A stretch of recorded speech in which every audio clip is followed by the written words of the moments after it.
not even a franchise anymore. I'll let you lead, Neil. Oh, we're out on the street looking for people's feedback on the results of the congestion charge proposals and what the congestion charge was. What's the Proposed. Proposed congestion charge. The proposed congestion charge, where the results came out last week. Have you any feelings on those results? I'm still reading through most of it, but I can definitely see that as far as a market trader, that our opinions haven't been brought into the fact, and the fact that there isn't even discussions about the discounts to keep local business in Cambridge. So yeah, as far as what I've seen on there, Right. it's worrying that you'd be pushed to go towards better places like Ely, which are up and coming, than to stay here. Well, yesterday, Nick Johnson, the elected mayor, came out with his proposals for transport in the area, and basically written across it was a watered-down version of congestion charging with possible concessions here and there. What's your opinion of that sort of approach? I haven't seen that myself, so I can't actually comment. So sorry. No. What impact would it have on your business? I mean, daily costs already, our costs have all gone up, from fuel right through to the gas that's used and the product itself. So any other charges, I'm going to have to force that onto the customers, which either they pay or I lose business. And this company's been here 38 years. It started on Fitzroy Street all those years ago, and it will only remain here if customers carry on coming. And I don't believe with the congestion charge they will. I really don't believe that. And would it have an impact on your suppliers in terms of stuff coming in, or not so much? I'll be honest, my suppliers know, because our warehouse is after Waterbeach, so it's off the A10. It's the only rent we could afford. Cambridge is already expensive enough, as we all know. But yeah, it would have a major impact on my living, because rent in Cambridge is already high enough, with it being a student city and everything. I've already considered previously to move out of the city, just for my living side of life. And now that I own this business, I would have to consider whether or not the business is sustainable within this city. You know, you go to Ely, and I say Ely because my dad lives there and I've seen an example over there. They offer free parking and you don't have empty shops. Here, you go down this street, most of it's empty now. It looks like a dying city, and our parking prices are right up. If that's what the effective parking prices are, can you imagine if you add driving charges on top of that? I'm sorry, it's just not going to happen. Our busiest time of the year is Christmas. That's when people are coming out Christmas shopping. You're not going to take that on a bus. However much we want people to be able to take all that on a bus, I'm sorry, but 50 people on a bus with all their Christmas shopping, you're going to have to do how many journeys to be able to really shop for food and for gifts at Christmas?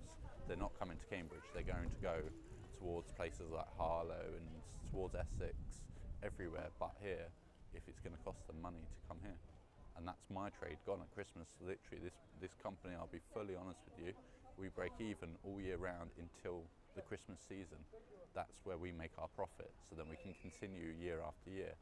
So if we lose that Christmas trade, which I believe the congestion charge would do, I'm sorry, that is the truth of it. I'm not going to bat around the bush. So you as a business would move?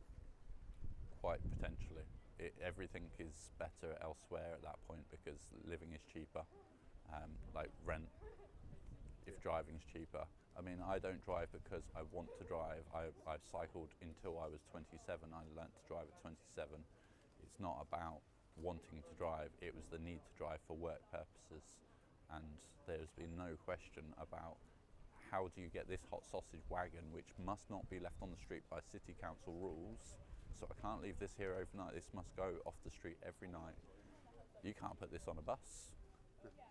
There is no public transport, no taxi with a tow bar that's going to take this home for me every night. You'd have no alternative? There is no alternative, and they've not talked about one discount for the market traders, who all must come in by vehicle. There is not a single market trader that can't come in by vehicle. Have you been consulted? No. Not personally. I've answered my vote online. Of course I did, but no one's actually stepped up. I've read through the data that I saw on the bid email, and there is no voice for the market and market traders, where the city council market team should actually be voicing it on our behalf, especially since at the end of the day we have a historic market. Cambridge is known for its historic market. It's part of Cambridge history, and this is a risk that they are going to take, that we could lose that market history. I must ask, since you're someone who obviously examines data, and you'd looked at the report the day after it came out, why do you think it is that most people aren't aware? Is it they don't care or don't know? Or? I think if you look at the data, it's actually twisted in a way where, if you notice the age groups of 16 through to 24, they've categorised 18 to 24 as a group, meaning half of that possibly don't even have a driving licence, don't know the benefits of work with a driving licence. My entire life changed at 27 when I learnt to drive. I thought I was going to drive for pleasure or for the odd family trip to Scotland. Once I actually got that vehicle, my whole career changed. I became an operations director for my previous company overnight pretty much. It was a big change very quickly. The opportunity to own this business, I outright own this, that would have never happened if I wasn't a driver, because it must come to the street.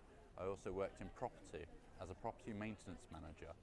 I'm sorry, but again, you can't do that easily by other means. Yes, you could say property maintenance could be done by bicycle to a limit. There is a limit, and like for quick responses and things like that in property maintenance, I would definitely say a vehicle was necessary. So when you look at that data, going back to the data, you'll notice that they've even pointed out on it that the younger generation and the older generation are in favour of a bus. Well, the younger generation have not seen the benefits to their lives. I'm not saying that you must have a car to have all the benefits in life, but there is benefits to your career to being a driver. I mean, if you really can't find a job in Cambridge, you can be a delivery driver. It's as simple as that. A car allows you more opportunities, and it really does. I have many friends who travel here for work because they drive, they can. If they weren't able to drive, they might sit on job seekers and cost the government money. That's the truth. And so that data has been twisted by putting that category of 16 up and then 18 to 24. Like I said, half of those probably don't drive, probably haven't seen any of the benefits, not yet ready to drive. Like I said, I didn't start till 27. So I fit into the category above that, which we are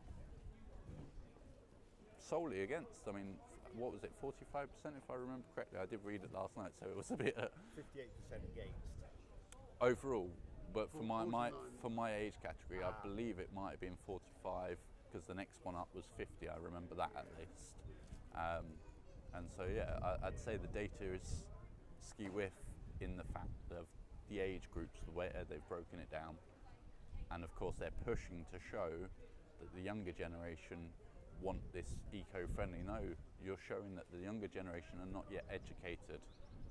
It's just totally different, and that's naughty. The older generation, I fully understand wanting to go on buses. A lot of them live alone. They don't want to waste money on a car, waste money on petrol, and they've got time. They do have time to spend on a bus, as well as wait for that bus. We're in an ever-changing world, and it's a rat race to work. You have to make the money while we can, and part of it is driving. I'm really sorry. Brilliant points. Oh, sorry, your name is? Joseph. Joseph Board. Board? Board, B-O-A-R-D. A-R-D. Do you want me to send you a link before we use this? Just No, you can do it as you like. Honestly, well, I'd like to have told you where it's going. If you look on crg.co.uk,